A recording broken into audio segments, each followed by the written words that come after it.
नमस्कार किसान मित्रों। आज हम टीकमगढ़ ज़िले के करमासन घाट के पास, जहां पर एक ड्रॉपिंग सिस्टम के माध्यम से खेती कराई जा रही है, उसी का आज हम लोग जानने के लिए, पूरी प्रोसेस जानने के लिए खेत पर आए हैं। और हम इनके इस खेती के बारे में जानने के लिए हमारे पीतम सर हैं, और जो इस खेती को लंबे समय से काम करा रहे हैं इस पर। और ज़िले में एक नहीं, दो नहीं, चार नहीं, कम से कम ऐसे दर्जनों ऐसी साइडें हैं कि जहां पर ये काम करा के इस खेती पर लंबे तरीके से काम कराते हैं और इसका किसान को अच्छा फ़ायदा दिलाते हैं। तो इसी के बारे में हम जानने की कोशिश करते हैं। सर बताएं इस खेती के बारे में थोड़ी विस्तार से हमारे किसानों को। जो ड्रॉपिंग सिस्टम पर खेती होती है, मल्चिंग द्वारा की जाती है। जी। जो आज हमारी सीड डलने का कार्य हो रहा है खेत में, जो खीरा का सीड डाल रहे हैं। इस खीरा की फसल 60 से 70 दिन की क्रॉप होती है, जो आज शुरुआत हो रही है। और इसके बाद में जैसे टमाटर, मिर्च, बैगन, गोभी, जितनी भी वेजिटेबल की फसलें हैं, सब ड्रॉपिंग सिस्टम पर कर रही हैं।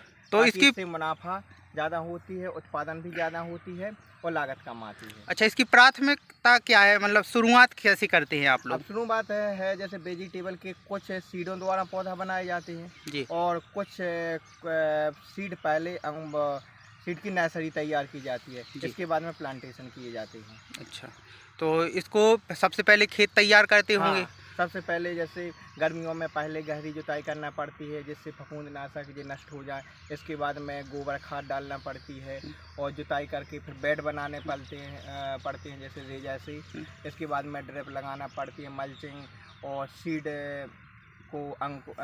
सीड को भी फफूंदनाशक फंगीसाइड से अंकुर करना फंगीसाइड द्वारा। अच्छा, तो ये बताएं, जो आप लोग खेती करा रहे हैं, आधुनिक खेती और आज जो आप लोग खेती करा रहे हैं, इसमें और उसमें अंतर कितना है? अब ये सोच लीजिए, अंतर ये है कि पहली बात तो इससे दो चीज़ें हैं कि कम से कम रासायनिक चीज़ों का कम उपयोग कर रहे हैं, या अधिक से अधिक जैविक चीज़ों से, जिससे अपनी स्वास्थ्य पे बहुत सारा इफेक्ट पड़ रहा है। और दूसरी बात है कि इसमें उत्पादन ज़्यादा हो रहा है, रेट भी अच्छा मिलता है। और एक साथ में जैसे ज़्यादा अपनी सब्जी है तो खुद मंडी वाले अपने खेत से उठा लेते हैं, जिससे अपन को मार्केट करने की ज़्यादा ज़रूरत नहीं पड़ती है। जैसे आज आप लोग ये खीरा की यहाँ पर सीड डाल रहे, ये कितने दिन में सर ये तैयार हो जाएगी? अपनी प्रोडक्शन की क्या लिमिट तो है? आज से 28 से 32 दिन के बीच में अपनी खीरे की पहली हार्वेस्टिंग चालू हो जाएगी। अच्छा। और ये अपनी 30-35 दिन तक हार्वेस्टिंग चलेगी। अच्छा, तो ये भी बताएं सर कि जैसे ये 1 एकड़ ज़मीन में अपन खेती करा रहे हैं, तो इसका क्या प्रोडक्शन होगा?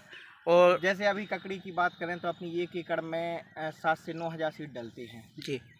जिसका एक मान लो समथिंग 200-250 कुंटल की समथिंग अपना 1 एकड़ का उत्पादन जाता है। अगर कोई मतलब फंगस नहीं आया, कोई ज़्यादा बारिश नहीं हुई या आपदा नहीं हुई, तो 200-250 कुंटल की समथिंग है। और 70 से 75 दिन, अधिकतम 80 दिन की क्रॉप है ये। सर, यदि अपने ज़िले में और भी ऐसे कृषक हैं, अगर कि इसी खेती को अपनाना चाहते हैं, करना चाहते हैं, तो उनको क्या करना होगा, इसके लिए बताएं थोड़ा। अब देखो, सबसे पहले तो ये है कि अपने यहाँ बहुत सी गवर्नमेंट की योजना भी ऐसी चल रही हैं, जैसे मल्चिंग ड्रॉप, क्योंकि इनमें सबसे ज़्यादा कॉस्टली पड़ते हैं। तो ये अपने उद्यान की विभाग द्वारा ये 50% सब्सिडी पर उपलब्ध किसानों को हो जाते हैं जी, जिसमें उसको और सीड भी अब विभाग से मिलने लगा है जी जी। और वहाँ से गाइड भी मिलता जाता है। जैसे अपने ना में कृषि विज्ञान केंद्र भी है, तो वहाँ जाके भी उसके बारे में अपन जान सकते हैं जी। तो ये थे हमारे पीतम सर, जिन्होंने इस ड्रॉपिंग खेती के बारे में आप लोगों को थोड़ी सी विस्तृत बताया है। आप देख सकते हैं इसकी पूरी रूपरेखा इस प्रकार से तैयार की जाती है। ये देखिएगा, इस प्रकार से इसकी पूरी रूपरेखा तैयार की जाती है। और जब इस पर ये पॉलीथीन से इसको बेड को ढक कर के, और इसमें एक प्रॉपर टाइम आता है, तो उस पर हमें सीड को हम लोग लगाते हैं, है ना। देखिए, जैसे ये हमारे भैया सीड डाल रहे हैं, इस प्रकार से सीड को अपन डालते हैं। और आपने ये तो सुन ही लिया कि सीड डालने के 28 से 32 दिन में इसकी प्रथम हार्वेस्टिंग अपन को प्राप्त हो जाती है, और मार्केट में इसकी अपन को एक अच्छी दरें